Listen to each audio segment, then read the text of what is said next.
Alors, à CJSO aujourd'hui, pour le YouTube de CJSO, on a l'honneur de recevoir notre député de Richelieu, M. Sylvain Rochon. Ça va bien? Oui, ça va très bien toi-même, Myriam. Oui, on est passé à un autre niveau à CJSO. Maintenant, nous sommes sur YouTube. Alors, pour un pas ancien de arrêter le CJSO, ça te fait quoi de passer sur YouTube maintenant? Ben écoute, ça fait, pour moi, c'est passé de la fréquence 13-20 sur AM à YouTube. C'est un saut impressionnant pour mes 56 ans, je ne devrais pas m'en vanter, là, mais c'est ça. Mais c'était ton anniversaire hier, oui. Sylvain, donc on te souhaite nos meilleurs vœux à CJSO. Merci beaucoup. Et c'est le premier salon des affaires de Sorel-Tracy aujourd'hui. Pour un député qui voit un salon naître comme ça dans sa région, ça fait quoi? Mais moi, je crois qu'il faut offrir toutes nos félicitations et dire tous nos compliments à la Chambre de commerce et d'industrie de Sorel-Tracy. Ce salon-là, non seulement compte-t-il plusieurs exposants, autant d'entreprises de services, d'industrie que d'institutions, autant il compte des invités de marque. D'ailleurs, j'aperçois l'ex-premier ministre du Québec, Pierre-Marc Johnson, M. Cormier, qui donnera aussi ce soir là, une conférence au cours d'un souper, le président directeur général du Mouvement Desjardins. Alors, Sorel-Tracy est de plus en plus dans les ligues majeures et il y a un sondage récent là, qui nous permet d'espérer le mieux et pour Sorel-Tracy et pour le Québec tout entier. Je ne sais pas si vous avez vu ça. Il y a de plus en plus de jeunes Québécois et Québécoises qui ont l'intention, qui ont envie de se lancer en affaires. On a souvent dit que l'entrepreneurship, c'était pas suffisamment présent au Québec, ben ça risque de l'être de plus en plus et bravo. Alors bravo à ça, bravo au salon, bravo à la Chambre de commerce, bravo à CJSO de s'y associer.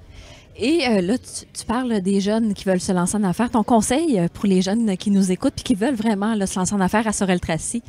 Même conseil que pour l'ensemble des Québécois, croire en eux, ils sont et on est capable. Et on a parlé rapidement de la situation du milieu des affaires à Sorel-Tracy. C'est quoi exactement en ce moment? C'est amusant. Ça, c'est ma déformation radio. Oui. Là, je vois le régisseur qui vous fait des grands gestes. Là. Alors, vous dites quoi, Myriam? Il y a l'air de quoi, le milieu des affaires à Sorel-Tracy en ce moment-là? Ben, écoutez, si l'on se fie à ce que l'on voit ici en termes de vitalité, il n'y a pas lieu de montrer là, des mines déconfites.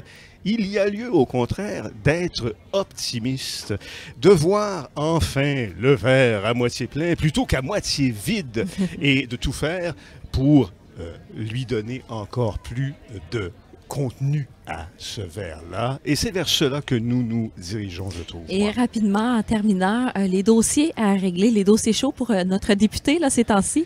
Écoutez, il y a une foule de dossiers chauds et là, j'ai envie de revenir avec celui dont on a beaucoup parlé, celui de cette grappe de PME extraordinaire dans le domaine des équipements hydroélectriques.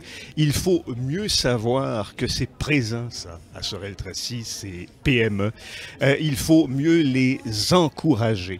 Alors, c'est l'un des dossiers importants. Et il y a tout le domaine aussi de l'agroalimentaire. C'est un secteur sur lequel nous n'avons pas suffisamment investi.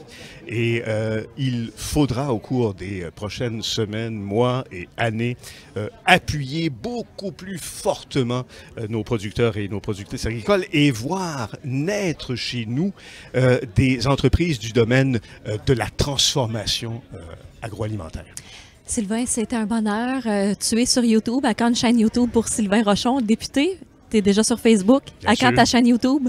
Ah, écoutez, j'ai déjà sylvainrochon.org et avec des liens vers des prestations télévisuelles. C'est des extraits. Et ta page Facebook qui est alimentée toujours pour connaître tes projets. Merci de ta présence ici sur notre chaîne YouTube.